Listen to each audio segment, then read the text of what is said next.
Israel ও যুক্তরাষ্ট্রের যৌথ হামলায় নিহত আয়াতুল্লাহ আলী খামেনির স্থলাভিষিক্ত কে হচ্ছেন এই প্রশ্নের উত্তর দিতে খুব বেশি সময় নেয়নি তেহরান।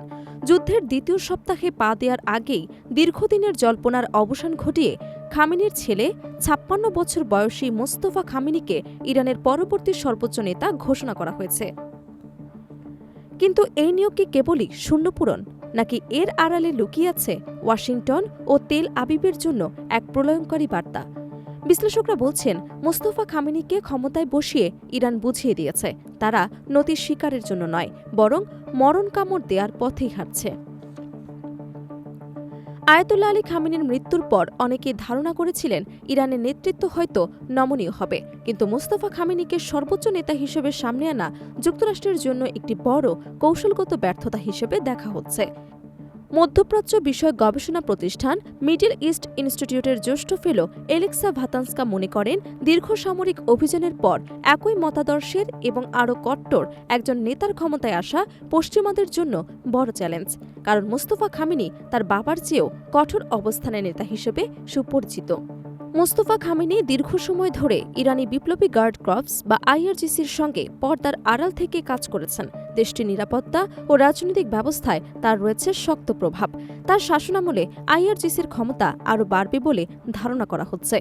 অভ্যন্তরীণ সূত্রগুলো বলছে, নতুন নেতার অধীনে ভিন্ন মতে দমনে আরও কঠোর ব্যবস্থা নেওয়া হতে পারে এবং অভ্যন্তরীণ নিয়ন্ত্রণ অনেক বেশি শক্তিশালী হবে। ইরানের ধর্মীয় শাসন ব্যবস্থায় সর্বোচ্চ নেতাই পররাষ্ট্রনীতি, সামরিক কৌশল এবং পারমাণবিক কর্মসূচি চূড়ান্ত সিদ্ধান্ত দেন। মোস্তফা খামেনির নেতৃত্ব ইরানের পররাষ্ট্রনীতি আরও আগ্রাসী হওয়ার সম্ভাবনা দেখছেন বিশ্লেষক পল সালেম।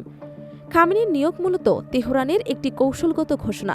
বার্তাটি স্পষ্ট, ইরানের আপোষের পথে নয়, বরং প্রতিরোধের পথেই এগোতে চায়। যুক্তরাষ্ট্র ও ইসরায়েলের কঠোর অবস্থানের বিপরীতে মোস্তফা খামেনি কি তবে পূর্ণাঙ্গ যুদ্ধের দিকে ধাবিত হবেন?